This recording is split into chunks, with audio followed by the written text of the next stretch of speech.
Olá, sejam bem-vindos ao Ícones do Cinema Amazonense, um podcast do Cine7 que tem por objetivo discutir a história de personalidades importantes do cinema do Amazonas e o legado que deixaram para a sétima arte. Nós passaremos por 5 artistas, pesquisadores e produtores que foram vitais para a construção do cinema no estado como nós temos hoje.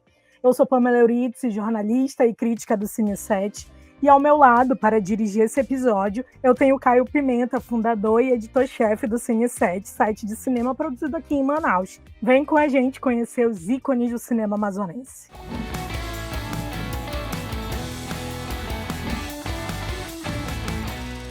Hoje o tema é o pioneiro no cinema da Amazônia, Silvino Simões dos Santos Silva, conhecido popularmente como Silvino Santos.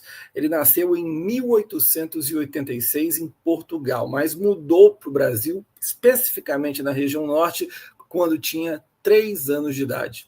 Em Belém, ele começou a carreira dele na fotografia e também fazendo pinturas de retratos. Em 1910, ele se mudou para Manaus, aonde estava o irmão, e aqui ele se transformou em um dos principais nomes do audiovisual brasileiro. Nas décadas de 10 e 20 do século passado, ele produziu filmes muito importantes, entre eles No Rastro do Eldorado e No País das Amazonas. Nesse episódio, a gente recebe o professor e pesquisador Sávio Stouco, que estudou tanto no mestrado quanto no doutorado toda a obra do Silvino Santos. Olá, Sávio, é um prazer receber você aqui no nosso podcast. E eu queria começar a nossa conversa falando um pouco sobre o estilo cinematográfico do Silvino Santos. Como que era o estilo cinematográfico dele e se existe algum diálogo entre o que ele fazia e o que é produzido hoje no cinema amazonense? Bom, boa tarde, Pamela e Caio. Não sei se é boa tarde, boa noite, na verdade. Qualquer horário está valendo. Isso, qualquer horário está valendo. Mas é muito interessante, né, a gente observar e admirar os filmes do Silvino Santos, né?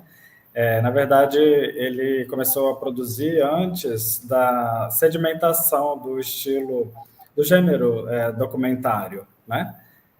Que é mais considerado assim a partir do marco de Nanuque do Norte, do Robert Flaherty, de 1922, né? Então, ele fez filmes antes e fez filmes depois, sendo que, né, o que ele fez depois, no geral, tem a ver com os filmes que ele fez antes, com relação ao marco de 1922, né, se a gente pensa nesse parâmetro. Então, o que a gente tinha dos filmes documentais, que é como a gente fala desses filmes que tratavam, filmavam a realidade, né, eram filmes sobre os fatos do mundo, da realidade social, é uma mescla de gêneros a gente encontra nos filmes do Silvino. Então, acho que isso é uma característica de linguagem cinematográfica dele, uma mescla de gêneros. Então, quando eu falo mescla de gêneros, né, a gente tem os filmes de viagem, isso era um gênero dos filmes documentais da época, né, foi bastante desenvolvido no Brasil e fora do Brasil. E os filmes de viagem, os filmes de animais eram um outro gênero também que a gente vê, né, muita influência nos filmes de Silvino. Então, o interesse de filmar os animais selvagens, os jacarés, as cobras, os peixes, né, as onças. O filme etnográfico também, que era um gênero de filme bastante importante também na época, né, e o filme colonial também, né? Mesmo que a gente esteja num contexto diferente, né? Mas a gente pode ver o impacto do gênero do filme colonial, que eu vou explicar rapidamente o que seria, né? O gênero do filme colonial eram as potências que tinham colônias, né? Então, Portugal, França, alguns países europeus, né? Itália, Inglaterra, que faziam filmes sobre as suas colônias na época, né, no início do século XX. E aí esse tipo de filme geralmente se dedicava aos produtos que essa colônia produzia, né? Então é isso o que a gente vê bastante nos filmes do Silvino, né? Em Amazonas Maior do Mundo, e no País das Amazonas. Então, a gente vai de instância em instância, de estação em estação, de produção da borracha, da castanha, né, dentre outros produtos, né, do extrativismo da natureza, e alguma atenção também dos filmes coloniais com relação à população local, né? E a gente tem isso também no filme, nos filmes do Silvino, né? O filme etnográfico que eu comentei, né, era um filme mais ligado à antropologia, à etnografia, né, de descrição das culturas. Então, a gente tem um pouco disso do Silvino também, né? Então, por exemplo, na sequência em Amazonas Maior do Mundo, quando ele se dedica a filmar as festas do povo Huitoto, né, o preparativo das festas, então ele detalha a ornamentação das mulheres, a reunião das pessoas, as danças, né, isso é descrição cultural, é mais da ordem do filme etnográfico. Mas aquela outra filmagem das pessoas, né, dos trabalhadores locais, dessas instâncias, das estações de produção dos produtos, tem mais a ver com o gênero do filme colonial, né? E tem até filme de humor na linguagem do Silvino, né? E no País das Amazonas é muito... uma sequência até hoje de muito efeito, né, nas plateias, quando ele faz uma comparação das quebradoras numa fábrica de Manaus, as quebradoras de castanha, né, numa fábrica do J.G. Araújo, e ele faz um paralelo na montagem cinematográfica com um macaquinho quebrando uma castanha, né? Então, dessas duas tecnologias, né, desses dois contextos do consumo, do processamento da castanha, né, do macaco e das mulheres na fábrica para uma produção que vai ser exportada ali internacionalmente ou localmente também, né? Então, a gente tem uma mescla, e eu acho que é nessa mescla que o Silvino se fez tão notável, né? No Brasil e fora do Brasil. Sávio, no livro Expressão Amazonense, do Massoso, um dos maiores escritores aqui da região, autor de Médio Maria, ele comenta sobre como a produção cultural da região, né, ela está atrelada muito aos desejos da elite. Diante disso, nesse cinema que você falou, que é uma mescla, né, que o Silvino traz, como é que você acha que a produção do Silvino refletia a elite amazonense desse período, pelo menos, se não na tela, né, mas o que aparecia para as pessoas, mas pelo menos nos desejos ali que estavam por trás daquelas imagens? E também gostaria de saber como é que esse discurso ele está atrelado à questão da identidade amazônica na obra do Silvino. Eu acho que na época, né, a gente tem que entender que havia pouquíssima produção independente, né, desse vínculo com a elite. Se a gente pensa, né, nos outros marcos do discurso artístico, visual, sobre a região, né, eles estão intimamente ligados a essa identidade que se forja, né, que vai começando a se forjar, né, do século XIX e no início do século XX. Então, a gente pensa nas imagens, né, que tem no Teatro Amazonas, no Salão Nobre, aquelas telas pintadas na parede, né, tem a ver com essa identidade que começa a se forjar, né? Uma ideia de progresso, que vai ser redentora para a região, né, o comércio com comércio estrangeiro, né, sobretudo o comércio estrangeiro, há esse destaque, né, pelas imagens que a gente vê, não só no Teatro Amazonas, nos filmes do Silvino e em outras obras também do período. Então, a gente tem que entender isso, assim, que havia pouquíssima expressão independente. Talvez na literatura um pouco mais, né? Mas também não tenha vínculos nesse período, sobretudo com esses desejos da elite, esses propósitos delas, né?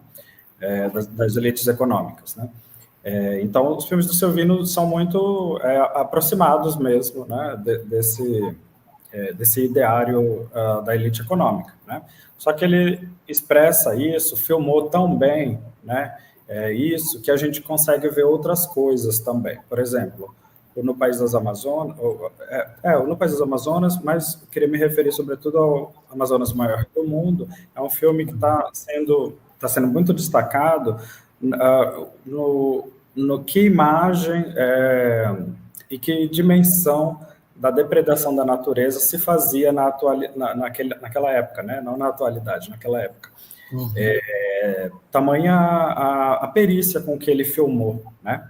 Então, a contrapelo, a gente consegue lançar um outro olhar, né? E isso é muito rico. Mas, enfim, é preciso ter um olhar a contrapelo, como a gente tem lançado para a filmografia dele, né? Mas é um filme muito rico e que estabelece uma comunicação, né, muito efetiva com os públicos, né? Isso também marca o que ele fez, né? Não obstante, de fato, tem esse grande vínculo, né? O discurso mais superficial é de proximidade com relação às elites econômicas, né? E todos os problemas, né? Que a ganância que se teve, né? Com relação ao meio ambiente e os povos nativos, os povos tradicionais, com relação à mão de obra, né? Os danos que isso ocasionou assim na região. Né?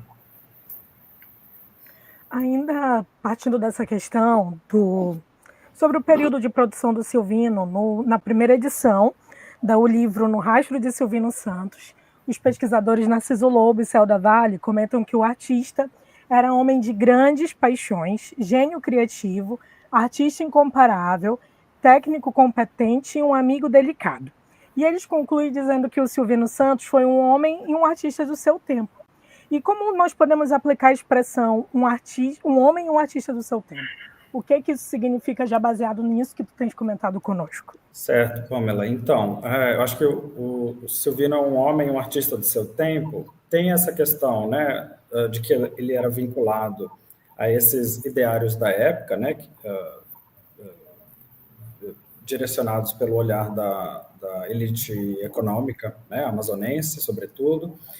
Mas tem um outro fato, né, que ele é um artista da modernidade, né, dessa modernidade do início do século XX, que tem muito a ver com o final do século XIX.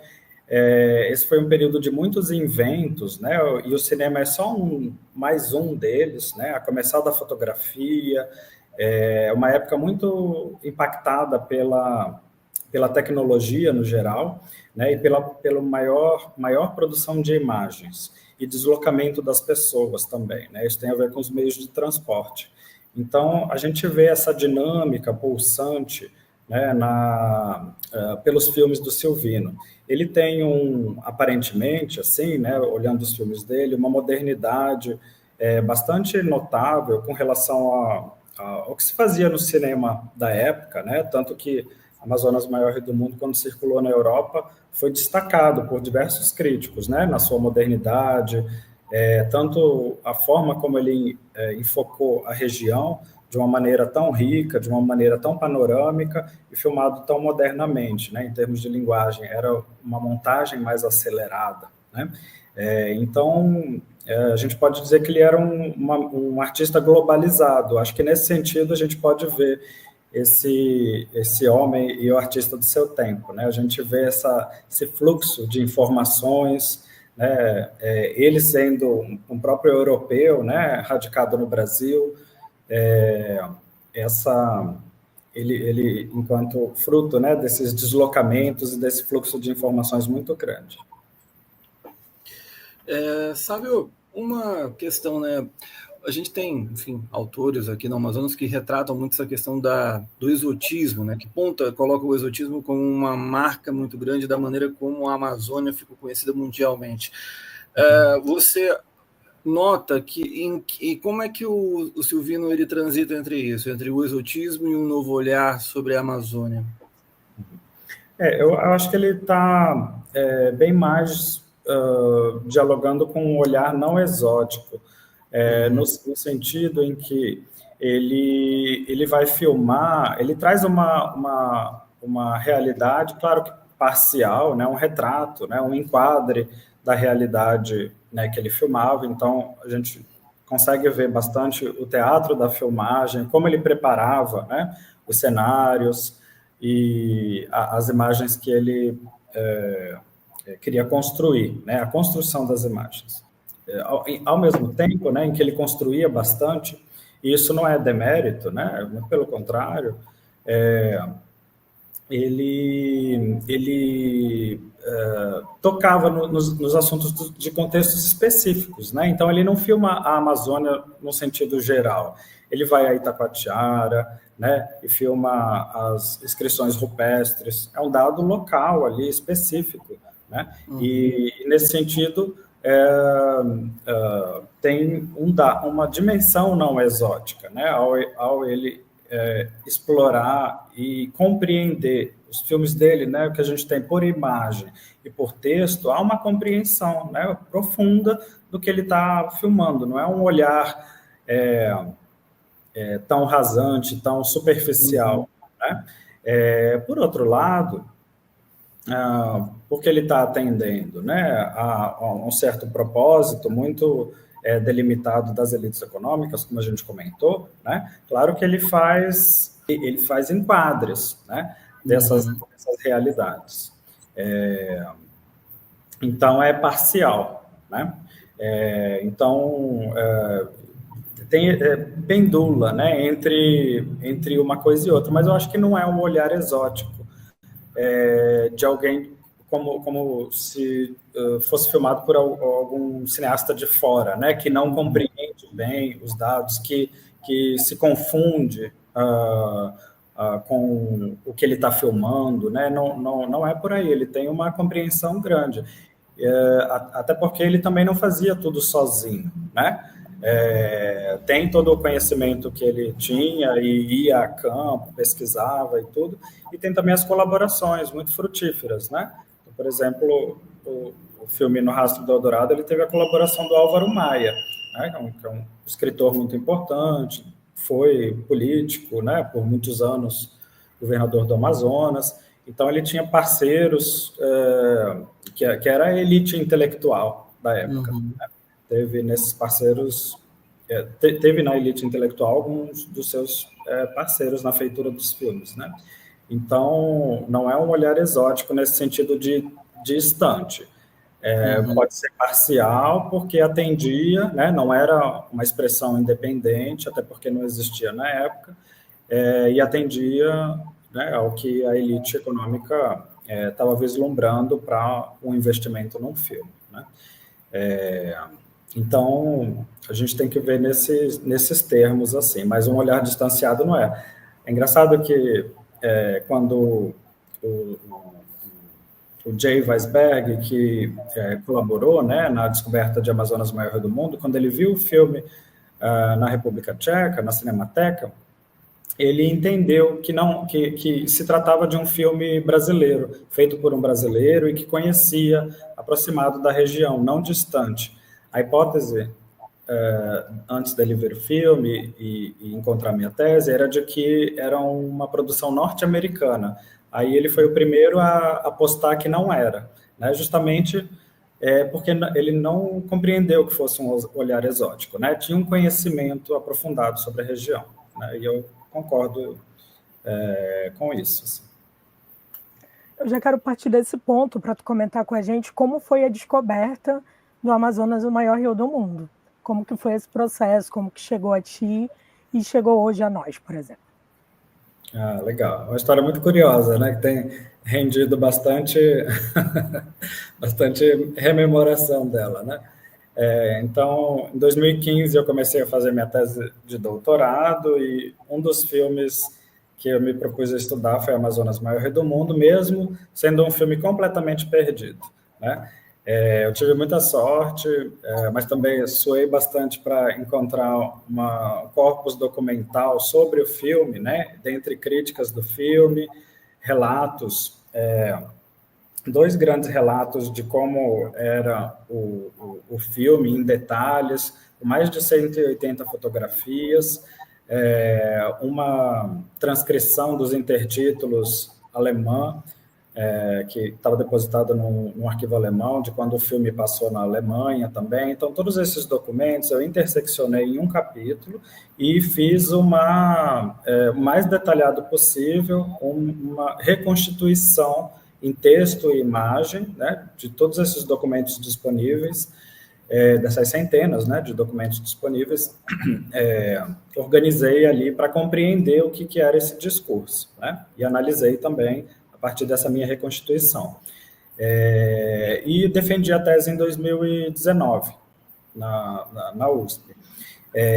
Em 2023, em fevereiro, esse curador, Jay Weisberg, norte-americano, e que lidera um festival super importante de cinema silencioso, de Pordenone, na Itália, ele estava em pesquisa para prospecção de filmes para a próxima edição desse festival de Pordenone, e ele foi a esse arquivo na República Tcheca. Ele sabia que era um arquivo importante, que já tinha tido várias outras descobertas, né? Essas descobertas são filmes não catalogados, né? Filmes que antes não eram vinculados ao cineasta, né? Descoberta nesse sentido, mas ela estava lá no arquivo da República Tcheca e os arquivistas mostraram, os técnicos, os pesquisadores lá dessa Cinemateca mostraram para ele, ele queria ver filmes da América do Sul, né? Mostraram como uma pérola desconhecida, né? E ele viu o filme, gostou muito, entendeu que não era uma produção norte-americana, que essa era a única anotação lá que havia sido feita, né, de referência ao filme, uma referência errada, né, como foi provado. E ele foi pesquisar na Academia Brasileira, né, nas pesquisas brasileiras, novas pesquisas sobre o Silvino, e se deparou rapidamente com a minha tese, né, ela estava acessível no banco de teses da USP, e viu o meu capítulo lá, né. Por sorte, eu encontrei toda uma documentação com o título estava trocado. Essa é a razão da grande dificuldade de vincular o filme, né, ao que foi o projeto Amazonas Maior Rio do Mundo de Silvino, porque quando o filme circulou na Europa,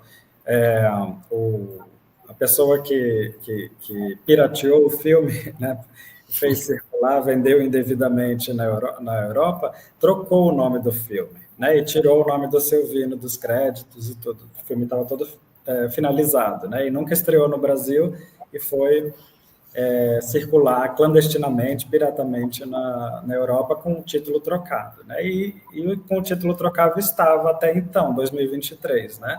Na minha tese eu apontava, olha, Amazonas Maior Rio do Mundo circulou com esse outro nome, que é As Maravilhas do Amazonas, daí tem as versões, né? Em italiano, em alemão, em inglês,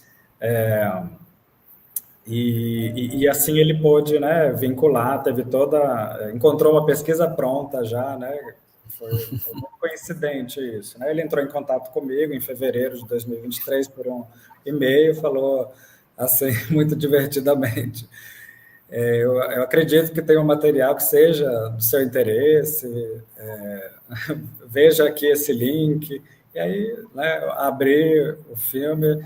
Para o meu espanto, tudo estava correspondente, né? O filme estava em ótimas condições e toda a documentação que eu tinha encontrado, de fato, ilustrava perfeitamente, né, a sequência, toda a sequência do filme e todas as passagens, sem nada a duvidar, né, de que seria exatamente esse filme. Então,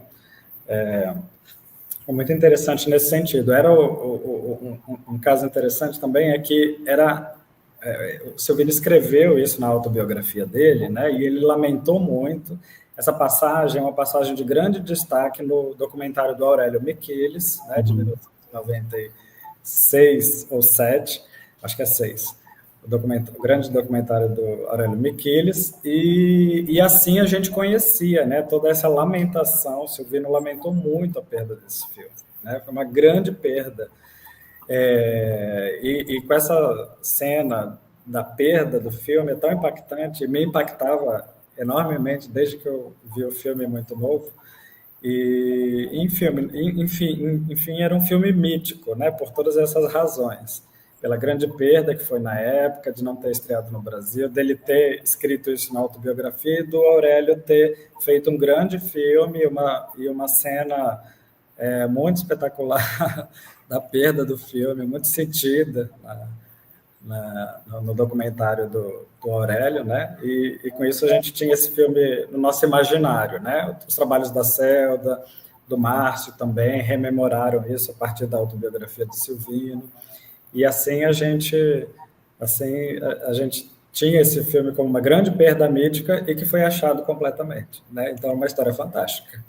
Sim, eu quero só fazer um comentário aleatório, porque tu contaste que esse contato de vocês aconteceu em 2023, né? Eu lembro que em 2021, quando eu comecei a minha pesquisa do mestrado, eu e a professora Selda Vale, que era minha orientadora, foi minha orientadora, a gente conversava sobre esse filme perdido. E quando eu assisti, em meados de 2023, no Cemitério do Cinema, no Olhar de Cinema em Curitiba, e é um filme que também conta a história de um cineasta na Guiné que vai atrás de um diretor que ninguém viu o filme dele. É o primeiro filme em língua francesa.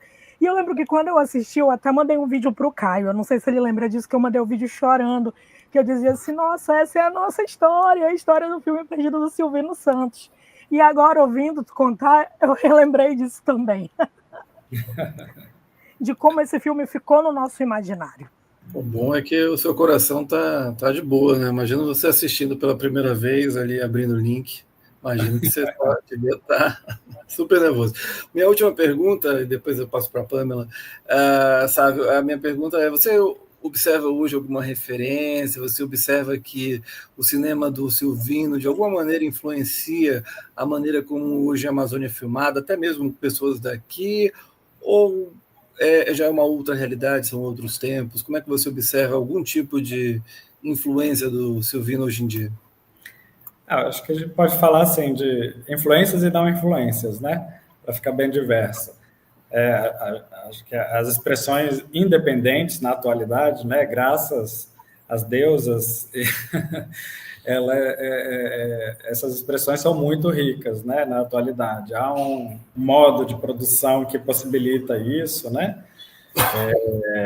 Essas expressões independentes, esses olhares que vão se debruçar sobre a diversidade, sobre as diversidades culturais, né? E nisso há uma diferença, né? Nessa independência, nessa liberdade. Por outro lado, né? Esse discurso que se fez sobre a região, de uma região exotizada, né?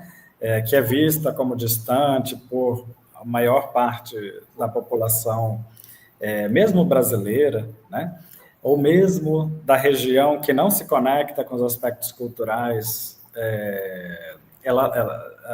nesse sentido, tem uma parcela da população da região que olha exoticamente, né, para a nossa região. Nesse sentido, o Silvino e o cinema dele se conecta com um discurso que se cunhou desde a descoberta brasileira, mais ou menos, né? Então, os primeiros relatos, né, das viagens sobre o Rio Amazonas do século XVI, e aí vem o mito das Amazonas, o mito do Eldorado, tudo isso está nos filmes do Silvino, citado literalmente, né? E não deixa de ser citado, mesmo que de uma forma distanciada, em produtos, em obras da atualidade. Eu acho que faz parte já do nosso bojo cultural e da nossa identidade da região, né? Citar isso, daí depende da dose de crítica, né? Com que se cita, com que se contextualiza tudo isso.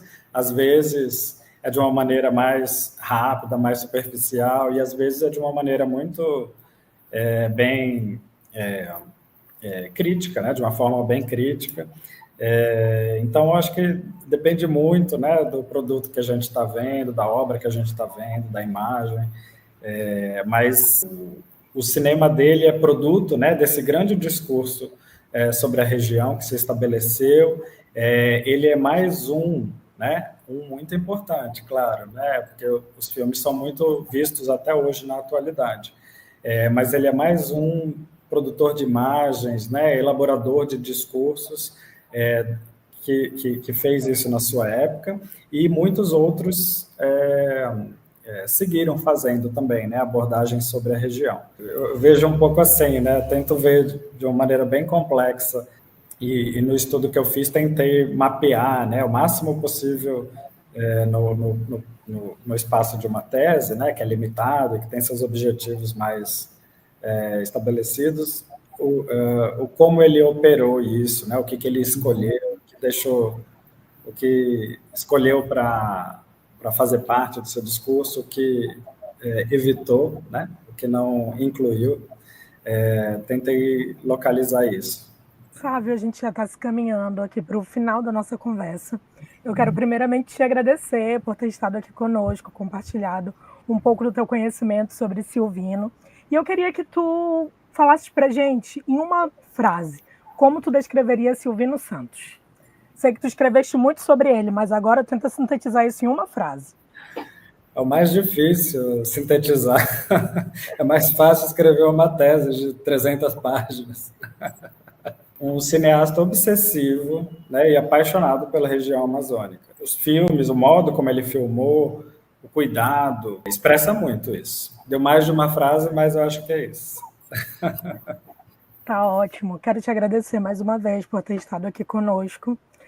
E esse foi o nosso episódio, o primeiro episódio do Ícones do Cinema Amazonense, um podcast do Cine 7, realizado com o apoio da Prefeitura de Manaus, por meio dos recursos da Lei Paulo Gustavo. Eu espero que vocês tenham gostado e nós nos encontramos no próximo episódio.